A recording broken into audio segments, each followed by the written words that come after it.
What's up, guys? M.V.K here, back again. How's everybody doing on their end? And today, guys, I'm finally doing it. Now, you guys remember I posted a poll on the community feed where I asked you guys, hey, besides comic book reviews, would you like to see me review manga? And over 90+% of you guys voted, yeah, we would like to see that, Chris. Now, granted, guys, it would have to be, I wanted to be fresh. I wanted to start with the series that I just started and I can do reviews of. And luckily, there were a few series that I have in mind that I just started. So you're not going to see any kind of reviews of Dragon Ball Super and all that stuff, Demon Slayer, all those kind of mangas, because I'm far ahead in those books. But one of those series that you will see is me review Naoya Matsumoto's Kaiju No.8. Kaiju No.8. This is under Shonen Jump. This series is getting an anime as well. Kaiju No.8. This is the first volume of. So far, there are 8 volumes out so far. 8. I believe 8 so far, because I have 8. There are more coming soon.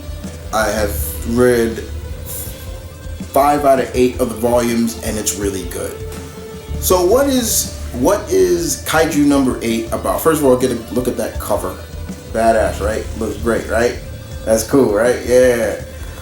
So what is Kaiju No.8 about? Well, Kaiju No.8 is, this takes place in Japan, of course, and in Japan, they're called the land of the kaijus. In this world, this is kind of like a mixture of many classic,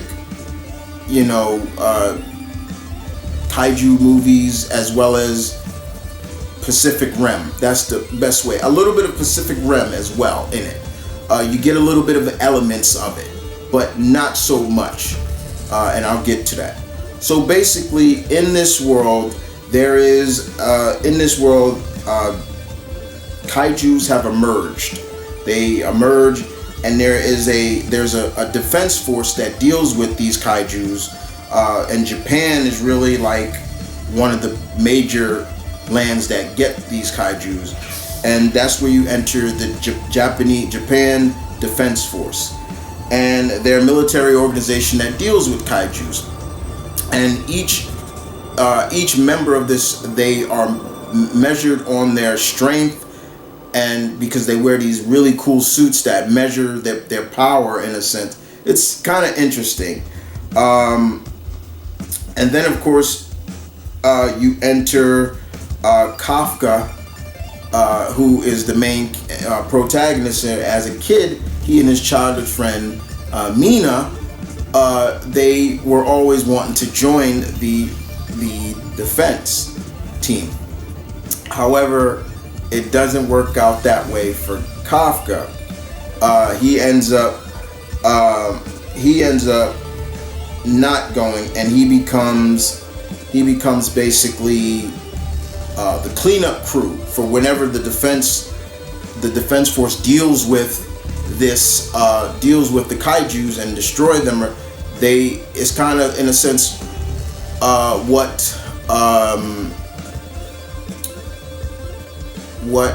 we saw in Pacific Rim from I'm forgetting Gemma's name right now. What we saw, the actor who played Hellboy. Why am I blanking out on Hellboy's name? God dang it. But they're collecting and they clean up and things like that, which is really interesting. I'm sorry I blanked out on Hellboy's name. I can't believe I'm blanking. I can't believe it blanked out. But Mina as they got older, she does join, and she's like the third division team leader. She's high up in ranking, while Kafka is not. He isn't. But he soon his world is turned upside down later on, because he does try to join. Now he's in his 30s, and they go on to say that that's kind of too old to be a part of the defense team. However, he still tries to join along, and he meets up with a young man by the name of Reno Ichiyawa. Ichiyawa. Let me make sure I get his name right. Ichikawa, and he's 18, and he's kind of like a laid-back guy, but he's like, he even talks to, when he's talking to Kafka, he's like, you're really old, and he's like, what are you talking about? I'm 35 and I'm 32, and he's like, yeah, that's old. And but they do, he does join. Eventually, because Reno, he joins the cleanup crew, and they start kind of have an interesting concept of trying to. Then, once all of a sudden,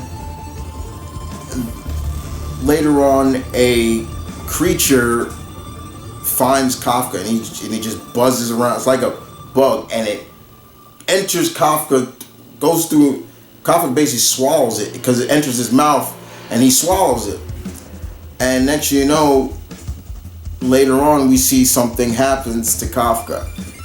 He becomes this. This is Kafka. And aka he is a hybrid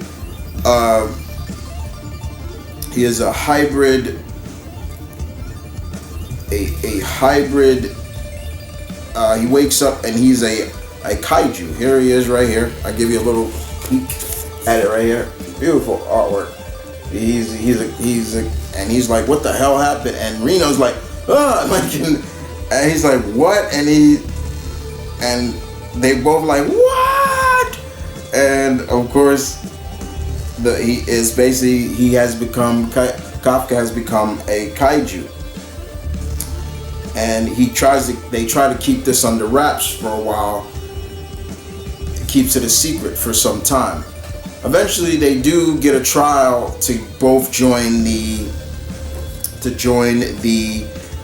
defense team, and it's really interesting to see that Kafka is so strong. Because they also can measure the defense. They can measure like the ratings of a how strong a kaiju is, and every time he kind of shows what he is, he kind of gets detected, and kaijus are starting to come, and they're starting to try to kill. I mean, here you have him basically knocking out a kaiju, basically, and saving a little girl. And of course, the girl is a little scared until she realizes that don't be, and she basically even says thank you to protecting him. The defense, it's later shown that he gets a name. He gets a name, Kaiju No.8. And later on we see a new ensemble of characters come in, and Kikaru is one of them. She's this young girl, but she has all the attributes of being the best as a new recruit. And Mina, who knows Kafka is a part of it, she hasn't talked to him yet. She just kind of looks down at him, and he's always just saying, "You wait, Mina. I'm gonna get to your level. You wait." That's Kafka. And eventually, more kaijus start to appear, and they're getting stronger and stronger and stronger, to the point where even Mina, as good as even Kikaru, who is as strong and as great as she is, her battle her battle strength is so powerful, even for a little girl, for a young woman that she is. She can't deal with these kaijus, and Kafka has to break protocol, and he basically shows Hina what he is, shows her what he is, and she is shocked. The first volume was really good. It was a good introduction of explaining to you as the reader, what's going on, what this world is about. You root for Kafka, and you also laugh at him at times too. He and Reno is have a good chemistry. It's like kind of like a big brother, young brother mentality. Mina is just a badass as well. Like the amount of in terms of how she is portrayed in the book is just like, yeah, she's been through some shit, and you could see her right here with her team, her team, and then she's a badass. But of course, Kafka knows if they find out what he is, then he's in big trouble. And it does go to without saying, it's like, why did this kaiju jump in his mouth, and basically why did he swallow it? Like he literally swallowed it. I mean, I can kind of show you where it happened. I mean, it's like that. It looked like a damn dragonfly. Here it is right here. There it is right there. If you get a good look, there it is. And it basically said, I found you, and it just clipped in his mouth, and that's it. So, yeah. Kaiju number 8, the first volume was really fun, guys. This was so much fun to read. I've read the next 4 volumes. I will get to those for you guys. But this was just a delight to read. I had a lot of fun with this. Kaiju number 8 was just amazing. It was just as good as when I read all of Chainsaw Man, which I should have reviewed that. I can't wait till the new volumes of Chainsaw Man come out. But yeah, this is getting an anime if you just want to check out the anime. But I do recommend reading the source material as well. Read the source material where this comes from, because I don't know when I know they're getting an anime, but I don't know when is it coming out. I don't think the trailer's dropped yet, but I like how Kafka he looks in his kaiju form. He looks badass.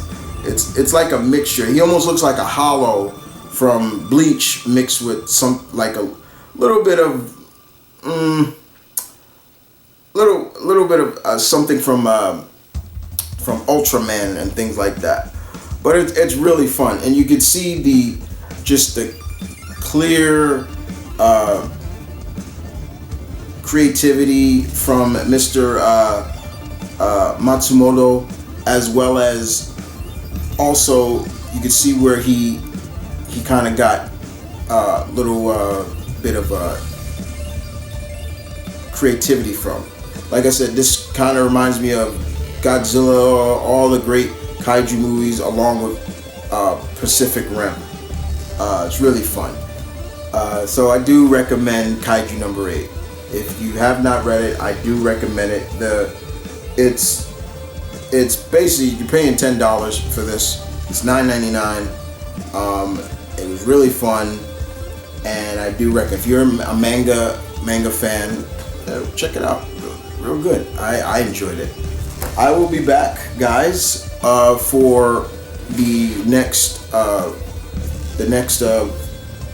volumes. I will, volume 2, 3, 4, 5.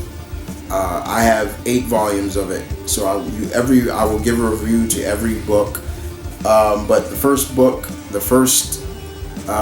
volume of Kaiju number 8 was really good. So I recommend it. Check it out. If you're a manga fan, check it out. If you're not, and you're curious, about manga, basically manga is just Japanese comics, that's all. It's good. If you're a comic fan, you'll like it, trust me. It's funny, it's got action, it's got everything you want. So I hope you guys enjoyed it. You guys take care.